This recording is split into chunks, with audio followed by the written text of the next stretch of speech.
தொலைக்காட்சி அனைவருக்கும் இனிய சுதந்திர தின நல்வாழ்த்துக்கள். இன்று ஆகஸ்ட் 15 2026 நாட்டின் 80வது சுதந்திர தினத்தை நாம் கொண்டாடுகிறோம். சுமார் 200 ஆண்டுகால ஆங்கிலேயர்கள் ஆட்சியிலிருந்து அகிம்சை எனும் ஆயுதத்தாலும் எண்ணற்ற தியாகங்களாலும் 1947ஆம் ஆண்டு ஆகஸ்ட் 15ஆம் தேதி நாம் சுதந்திரம் பெற்றோம். இந்த சுதந்திரம் நமக்கு எளிதாக கிடைத்துவிடவில்லை. பல லட்சம் மக்களின் ரத்தத்தாலும் வேர்வையாலும் எழுதப்பட்ட சரித்திரம் என்று தருகும் இந்த சுதந்திர தாகம் என்று மறியும் நீங்கள் அடிமையில் போகும் என்று அஞ்சே உறக்க முழக்கப்பட்டு தன் தீப்பொறி வைத்ததால் அடிமைப்பட்டு கிடந்த கோடிக்கணக்கான இந்தியர்களின் ரத்தத்தில் விடுதலை நெருப்பை மூட்டியவர் மகாகவி பாரதியார். அந்த அக்னி பொறியில்தான் வெள்ளையர்களின் அதிகாரம் வெறுத்து சாம்பலானது.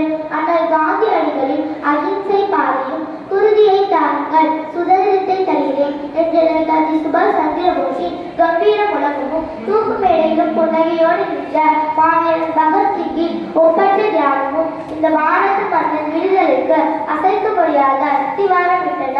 அந்த விடுதலை பெருந்தியில் விடுதலைக்கு இட்டிட்ட முதல் மாவீரன் புலிதேவனின் வீரமும் வெள்ளையர்களின் வர்த்தக கொடியை அறுத்து சுதேசி நாவை ஓட்டிய தங்களின் வாவுசியின் தியாகமும் வரி வட்டி கிஸ்தி திரை என ஆங்கிலேயர்கள் நோக்கி முழங்கிய வீரபாண்டிய கட்டபொம்மனை படை திரட்டி வெள்ளையர்களை அலற வைத்த வீரமுகை வேலூர் நாச்சியாரின் போர் முழக்கும் உயிர் பிரியும் நொடியிலும் தேசிய கொடியை மண்ணில் விழாத கையில் ஏந்திய திருப்பூர் குமரனின் தாய்நாட்டு மற்றும் இழந்ததால்தான் இன்று நாம் இந்த சுதந்திர காட்டில் சுவாசிக்க முடிகிறது.